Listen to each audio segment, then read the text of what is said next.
Assalamualaikum warahmatullahi wabarakatuh. Halo semuanya, di video ini saya dan teman-teman kelompok saya akan menjelaskan tentang maf'ul bih.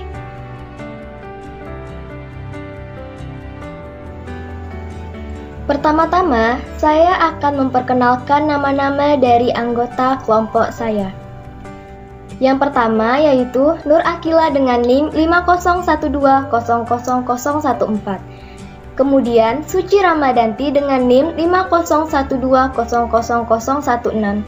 Lalu saya sendiri Fadilah Febianti dengan NIM 501200027. Baiklah, penjelasan materi yang akan dijelaskan oleh kami adalah yang pertama, pengertian maf'ul bih yang akan disampaikan oleh Nur Akila. Lalu yang kedua, pembagian maf'ul bih yang akan disampaikan oleh Suci Ramadanti. Selanjutnya untuk yang ketiga, tanda i'rab maf'ul bih yang akan disampaikan oleh Suci Ramadanti. Dan yang keempat, kaidah penempatan maf'ul bih yang akan disampaikan oleh saya sendiri.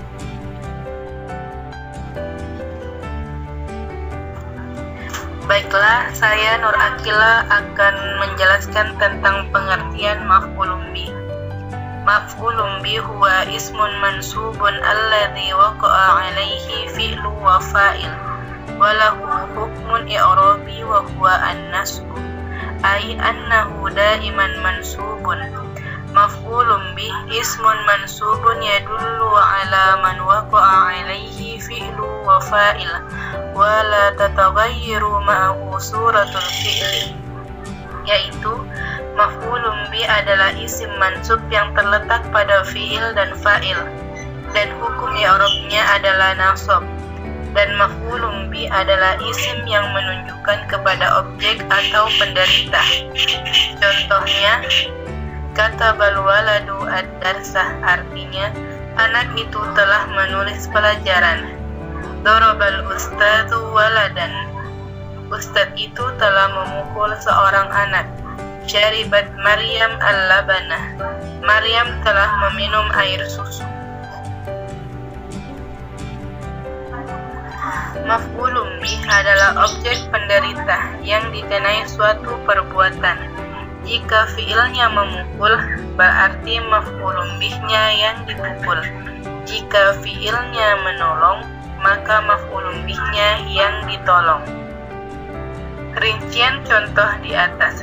Contoh pertama, kataba sebagai fi'il, al-waladu sebagai fa'il, dan kata ad-darsa sebagai maf'ulun bih. Contoh kedua, daraba sebagai fi'il, al-ustadzu sebagai fa'il, dan kata waladan sebagai maf'ulun bih.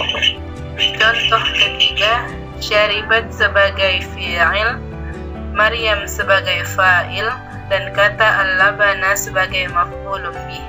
Setiap maf'ulun bih harus senantiasa mansub. Baiklah, di sini saya Suci Ramadanti akan menjelaskan materi bagian tentang pembagian maf'ul bih. Yang pertama yaitu zahir. Zahir ialah maf'ul bih yang terdiri dari isim zahir atau bukan kata ganti. Contohnya, daraba alayya kalban, yang artinya Ali memukul anjing. Contoh yang kedua, yaqra'u Muhammad Qur'ana, yang artinya Muhammad sedang membaca Quran. Yang kedua yaitu dhamir. Dhamir yaitu maf'ul bih yang terdiri dari isim dhamir atau kata ganti. Maf'ul bih dhamir terbagi menjadi dua, yaitu pembagian dhamir. Dhamir mutasil atau bersambung. Maf'ul bih dhamir mutasil ada 12, yaitu huwa huma hum hiya huna, anta anti antum antuna antuma ana nahnu.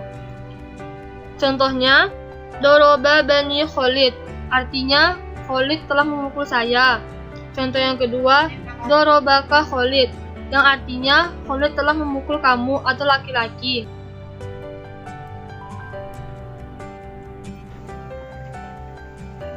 Selanjutnya yaitu dhamir munfasil atau terpisah. Maf'ul bih dhamir munfasil ada 12, yaitu huwa huma hum hiya hunna, anta anti antum antuna antuma ana nahnu. Contohnya dalam Al-Quran Al-Fatihah ayat 4, iyyaka na'budu wa iyyaka nasta'in. Artinya, hanya Engkau yang kami sembah dan hanya kepada Engkaulah kami meminta tolong.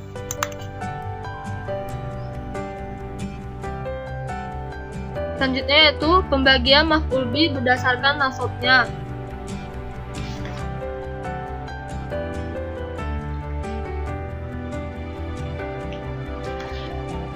Yang pertama, tanda nasab dengan fathah bertempat pada satu isim mufrad. Contohnya, doroba Zaidan Amron. Lafaz Amron menjadi maf'ul bih ditandai dengan fathah karena berupa isim mufrad.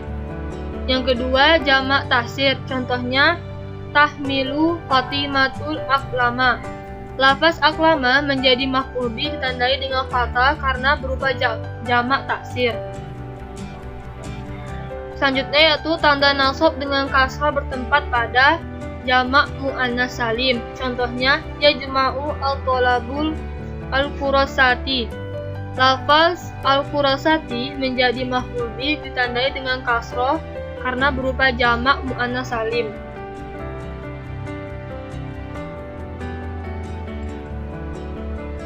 Selanjutnya, tanda nasab dengan ya bertempat pada satu isim tasniyah. Contohnya, yaqbidu bulisu al-mujrimain. Lafaz al-mujrimaina menjadi maf'ul bih ditandai dengan ya karena berupa isim tasniyah. Yang kedua, jamak muzakkar salim. Contohnya, yaqbidu al-bulisu al-mujrimin. Lafaz al-mujrimin menjadi maf'ul bih ditandai dengan ya karena berupa jamak muzakkar salim.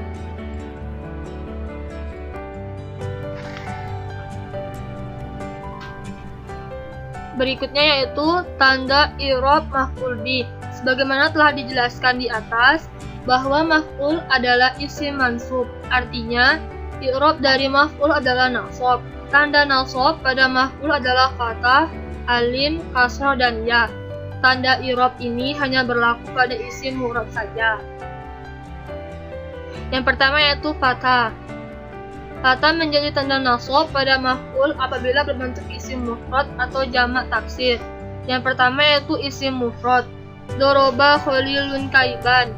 Yang kedua jamak taksir, kataba al-mudarisu al-munsuso an-nasuso. Yang kedua yaitu alif. Alif menjadi tanda nasab pada maf'ul apabila maf'ulnya berbentuk isim 5. Ra'aitu abaka.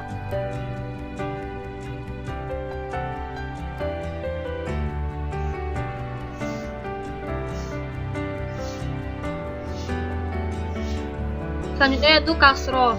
Kasroh menjadi tanda nasab pada maf'ul apabila berbentuknya jamak muannas salim, yaitu ra'aitu at-talibati. Dan yang terakhir yaitu ya. Ya menjadi tanda nasab pada maf'ul apabila berbentuk isim tasniyah atau jamak muzakkar salim. Yang pertama isim tasniyah, yaitu dorobat Salma qiltni. Yang kedua jamak muzakkar salim, yaitu ra'aitul muslimin. Apabila maf'ul berupa isim mabni, tanda i'rabnya tidak berubah. Akan tetapi i'rabnya sesuai dengan mahalnya pada kalimat. Contoh, ishtaraitu haza kitaba. Kata haza merupakan maf'ul bih yang berupa isim isyarah. I'rabnya fil mahal marfu. Yang kedua, akriman akromaka. Kata man merupakan maf'ul bih yang berupa dhamir munfasil. Adapun dhamir kaf merupakan maf'ul yang berupa dhamir mutasil. I'rabnya fi mahal marfu.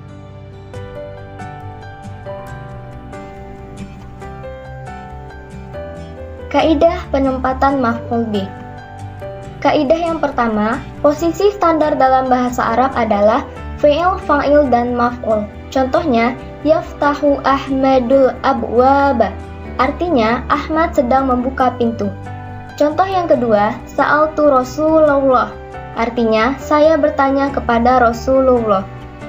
Kaidah yang kedua, boleh mendahulukan maf'ul sebelum fa'il apabila maf'ul dan fa'ilnya berupa isim zahir. Contohnya, yajni kutnal fallahu, artinya petani itu menuai kapas.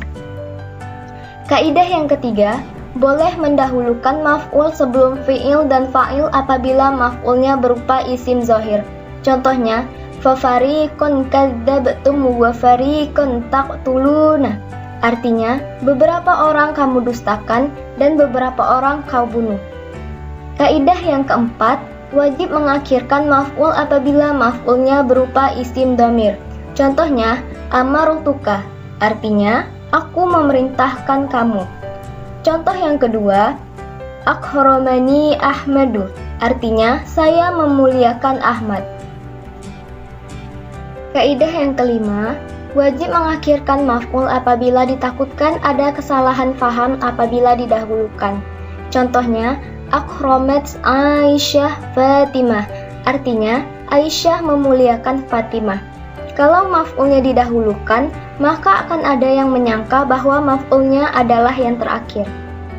Kaidah yang keenam, wajib mendahulukan maf'ul sebelum fi'il dan fa'il apabila maf'ulnya berupa isim dhamir munfasil. Contohnya, iyyaka na'budu wa iyyaka nasta'in, artinya hanya engkaulah yang kami sembah dan hanya kepada engkaulah kami meminta pertolongan.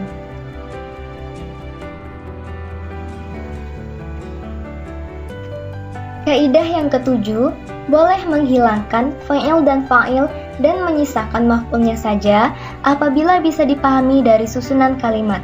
Contohnya, apabila ada yang bertanya, kamu bertemu siapa kemarin? Dijawab Ali. Yang dimaksud adalah qabaltu Aliyan, artinya saya bertemu Ali.